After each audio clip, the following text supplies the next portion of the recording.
I have missed international rugby. I have missed this competition, and I was so excited about this game in Dublin, and it lived up to it. A game full of tension. I can feel my heart rate is still going 10 to the dozen. My blood pressure is up right now. I'm going to be hopefully coming down throughout this video as I give you my instant thoughts. The final whistle has just blown in Dublin, and here are my thoughts following the final whistle. Leave yours in the comment down below. Please, I would love it if I would earn your subscription. Finding new people, finding the channel all the time. If you're just finding me because you're searching around because you're into the Six Nations, then yeah, I'm Tim and this is Egg Chasers. And yeah, hit subscribe, please. So, spoiler alert, here comes the results. For the record, I did look on the Irish social media accounts because I thought that they were the team that won. 27-22, the home team and the champions of the Six Nations won, defending their crown with the full 5 points in their opening match. I did look on the Irish social media accounts. I thought it was only right and proper as the winning team to use theirs, but they didn't have theirs up. So there's the England one. And yeah, a deserved victory for Ireland in the end. In the end, it was a very, very good second half performance from the home team. England played brilliantly in the first half. There's so much to talk about. Where do I start with that one? So, okay, there is probably, I'll start at the end, like second half first. So I talked about in the week being really excited about England's bench, which was a problem. In November and in last year's Six Nations, we were losing games narrowly at the end of matches and had a bit of an issue scoring points between 60 minutes and 80 minutes. And I was excited to see Chesham, Cunningham South, Randall, Smith, Baxter, Dan, like quite a dynamic and youthful bench. But I did also point out when I saw Ireland's bench, Simon Easterby's gone for like maximum experience. Henderson, Conan, Henshaw, Sheehan coming back was massive. And there's a phrase, always fear an old soldier, because an old soldier has been through a lot of battles and survived, so knows a few tricks. And I did think that maybe this game could be a little bit about youth versus experience. And not just with the bench, actually with the team itself. Ireland have the oldest average age in the Six Nations Championship. And I think that experience really told in the end. And I think experience is massively undervalued. We always go and get very excited about the shiny new toy, the bright young star. But those miles on the clock at this level are massive. And Ireland have the highest average age of any team. England's is just under 26. Today, the match day 23. Very, very young. It was around 26. And Ireland's is 29. And I think that you saw those extra few years of experience per man on the clock. Yeah, I know Cian Healy takes the average up quite a lot. But there you go. That's what I think. I think that the bench for Ireland was great. The second half performance was very, very streetwise. The intensity of the game overall was just massive. Really, really massive. I loved watching it. Yeah, it didn't have all the whistles and bangs and fireworks and like incredible attacking offloads and skills that France had in their game. But how much better was that to watch? So good. The games have got better, I think. Like as good as France were, the games have got better through this weekend, and that lived up to the hype. Obviously, not everyone in the world was watching the ITV coverage, so just a quick word on Eddie Jones. He's got a kind of Eric Cantona quality. Firstly, I love the fact he just went, mate, I'm wearing my hat, mate. Like, no, you know you're on national telly and stuff. Don't care. Don't care. I'm just going to wear what I want. I'm going to keep wearing this grey hat. At one point, it was almost like they said, Eddie, take that hat off. And he just went, I'll tell you what, I'll pull it up above one ear. That's the best you're getting. And he also had kind of an Eric Cantona quality. Like at one point, he was saying, you know, you lose a game like this, mate, and you get bad noise. You win, and it's better noise.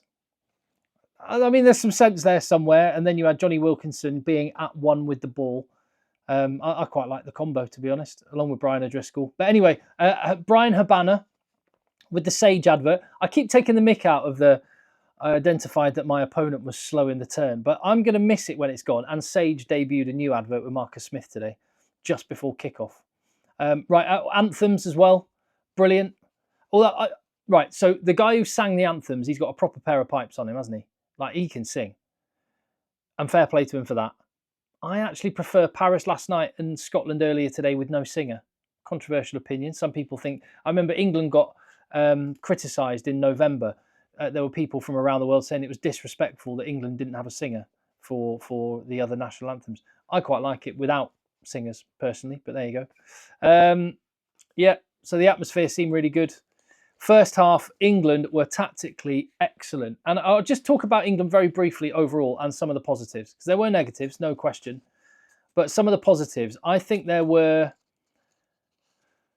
some level of vindication for some of the players that were scapegoats for England's November. Tom Curry, and I've talked on the channel many, many times that I do not understand it. The criticism, particularly the English media, are awful at this. England fans are pretty bad at it as well. They will just wash their hands of a player who's amazing. And Tom Curry's another one. There's been so many people, and on this channel you'll have seen the videos will testify. I've backed this guy up as elite. Not been at his very best, but a player I would always want in the squad, and I'd be quite happy within the team. Tom Curry was absolutely magnificent.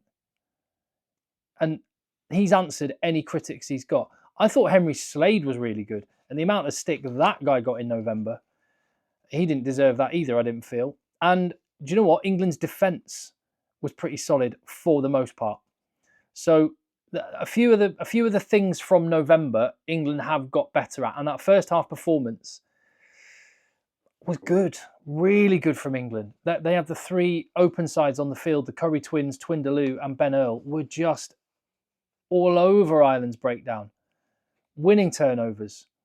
Marcus Smith was varying his kicks, short kick passes, little nudges, long kicks. England were running the ball back when Ireland overkicked, which they did a lot. Sam Prendergast did not have a good start of the match. He got better as it went on. And I thought Crowley was better still when he came on. But England were smart, were playing a good tactical game. And yeah, I was really pleased about that. The penalty count is still an issue. I'll get onto that. Ireland, as I say, kicking was poor, but their line-out was much improved. England's line-out is an issue, and the penalty count, again, is a bit of an issue.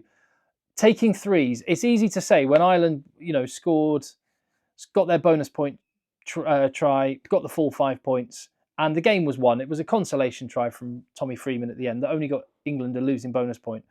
They weren't going to lose that game, deep into the match. So the scoreline looks like it went right down to the wire, but of course it didn't. So it's easy to say, well, maybe Ireland know best, constantly going for the corner and not taking three. But I can imagine against a team that's a little bit more accurate and can put an 80-minute performance in against them. And I just don't know. I don't know if taking threes in Test match rugby is just not a smarter move sometimes.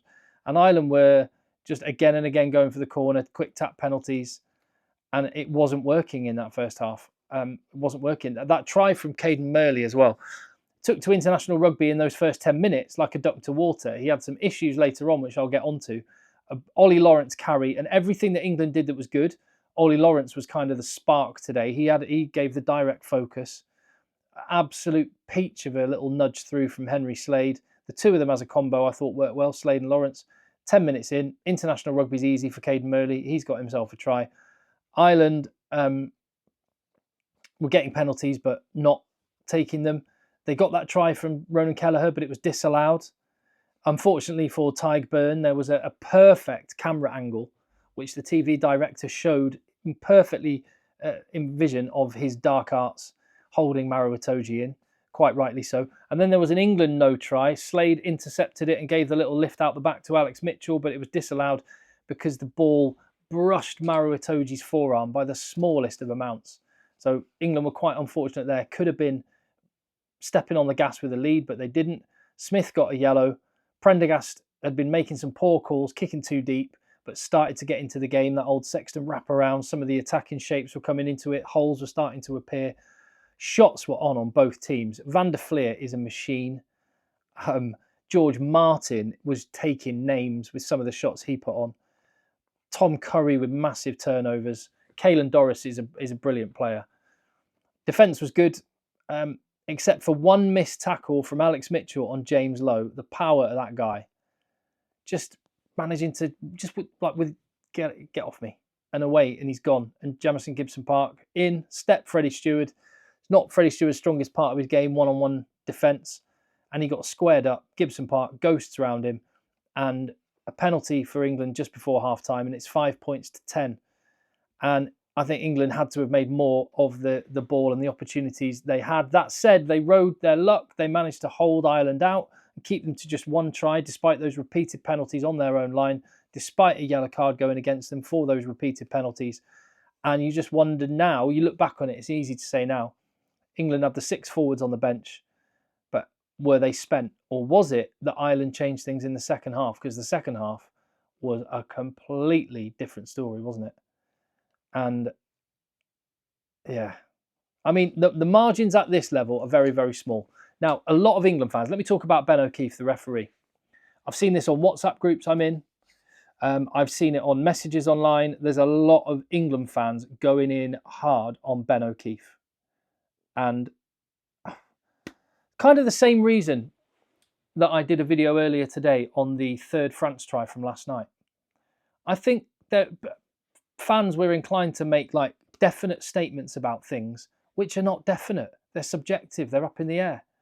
And there were some decisions from Ben O'Keefe that I thought, yeah, maybe they were like 50-50 calls, and a lot of them seemed to fall for Ireland today. And a lot of people are going, but it wasn't 100% call or a 0% call. It was like 60-40, 70-30, maybe 55-45, or even 50-50. And I think you have to... I don't think Steve Borthwick or the England squad will be sitting there going, oh, we got this bad decision, and that was never a penalty, and that shove in the back shouldn't have been a pen, and Itoje didn't do anything wrong. He didn't touch the lifter, and all the other decisions that seemed to go against them. And I kind of agree. It felt that way, and I'm using the word felt. Importantly, it felt to me watching. If I was just letting myself be an England fan, it felt like we were not getting the rub of the green. But that happens when England play at Twickenham against other teams. Quite often that will go for the home side. The 50-50s might fall a little bit more your way than others. But I think the bigger question is, and this is what I would prefer to focus on, rather than going in on Ben O'Keefe or like last night going in on Paul Williams, I don't see the point. Some of these decisions are not 100% or 0% binary calls. Why is it England get on the wrong side of referees? Because if that was just today, but every other game over the last couple of years, or even more than that, even under Eddie Jones going back years, if England were like had a brilliant relationship with referees within the 80 minutes, they managed the ref brilliantly, they didn't let one penalty turn into 2 and 3 and 4, and then we had this game in Dublin, then I might be going, I'll tell you what, Ben O'Keefe, he refereed England totally differently to the way other refs do, and I think they got a real harsh rub of the green tonight. But it always seems to be England getting on the wrong side of the referee. Why is that? I don't know whether it's a perception that gets built up, or I don't know if it's the communication that's out there on the field with the captains. Obviously, Maro Itoje now, it was Jamie George before, and then other players before him. But it's a consistent problem. And so I would look inward rather than projecting it all out. If I were an England fan, well, I am an England fan, I'm thinking, how do we solve that problem? Not, why are we getting such a bad deal from the referee? Because it's a constant problem for England. Similarly, flip it round, Ireland won the Six Nations last year, won a Grand Slam the year before, have been the number one team in the world, went away to South Africa and won a test match, have won a series away in New Zealand, and what can you learn from this Ireland team about what they do? And I think one of the things they do is they manage to create a picture in the referee's mind. Sometimes it's just with really good rugby smarts. They've got, and it comes back to that. Do you know what? It comes right back to what I said at the start, experience. When you've got an average age of 29, when you've got guys on the field like Tyburn, and you've got guys on the field like James Lowe and Bundy Aki and Gary Ringrose, you've got a Jameson Gibson Park, you've got a lot of rugby smarts on that field. And I just think they're much, much better than most teams. Definitely they were better than England at creating a picture in the referee's mind, at knowing when, do you know what, we're going to get on the wrong side of him if we keep doing this or doing that. So let's just back off a little bit and then see what we can get away with in a bit. And I just think England don't learn those lessons quickly enough. And maybe that's an experience thing. But certainly I don't think the focus should just be on oh, this decision Ben O'Keefe didn't give, and that decision he didn't give. Anyway, Ireland scored a lot of good tries in that second half.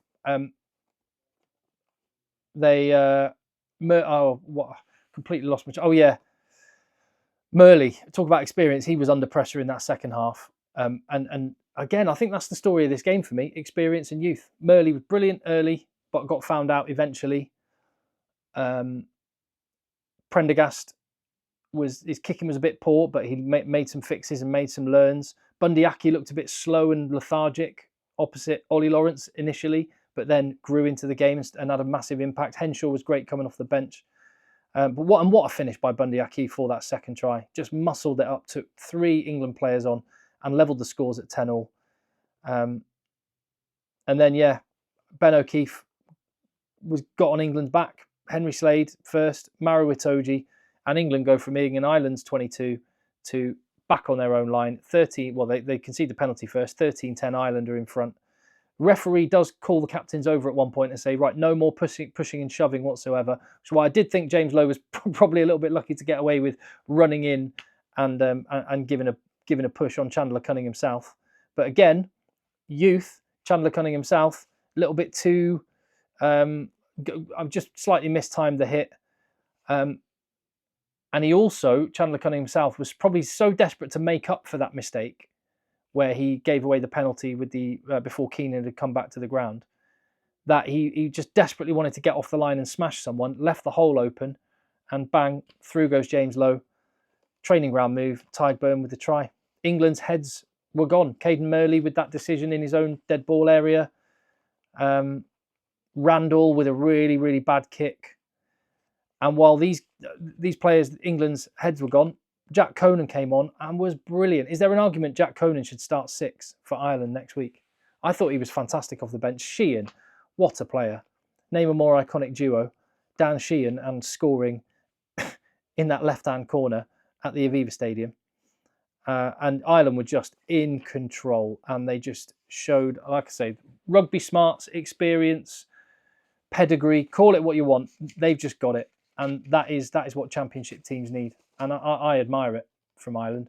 And fair play to Simon Easterby to be in a little bit of a hole. And I'm sure his first game in charge as head coach, he might have had some doubts. But again, maybe that's why as a head coach, at half-time, you can look around your changing room and turn to some old soldiers and go, Jack Conan, Ian Henderson, Anija, Robbie Henshaw, go and solve this problems for me. And Ireland solved their problems and were completely outclassed England in that second half. James Lowe is an absolute weapon of an athlete. He's one of those guys. He's easy. He's probably like a lot of England players. If you're not, I mean, he's a lovely bloke. I've been lucky enough to interview him a couple of times. He's a lovely, lovely human being. Easy not to like. Just if you're not an Ireland fan, you've got to respect the guy as a rugby player. He's absolutely immense. And Jameson Gibson Park is just class. Just makes that team tick. Tom Curry with a consolation try. He deserved that. He was brilliant. Ollie Lawrence with the feet and the offload. And then Freeman getting a try at the end to make it, well, at least a losing bonus point for England and something to build on going forward. I've seen a lot of comments already about Borthwick needs to go. Like they just played the back-to-back Six Nations champions in their own backyard. And at times had them properly on the ropes, were much better than November. The defensive shape and system really did work. And when England do manage to get consistent ball and not give away stupid penalties, then they look really, really good. They've got to solve some of these problems. They've got to be able to put an 80-minute performance in. And I don't know whether that's the composition of the bench. I don't know whether that's tactical. I don't know whether that's fitness. I don't know. But when they can do that, then they've got the personnel to go and beat teams. They're always in games. And again, they were always in the fight. Well, managed to pull it back, at least, to something more respectable and approaching a fight. There you go. I think I'm just about coming out. I'm going to go and get a cup of tea. I had a couple of beers while I was watching that one. I might go and have a cup of tea. I will be back on the channel with more thoughts. As I say, I've just splurged my thoughts out of my brain following the final whistle, and my head's a bit mush, to be honest. A lot of rugby in about 20 hours. I've absolutely loved it, mind. Thank you very much for watching. Give the video a thumbs up, hit subscribe. I'll see you on the next one.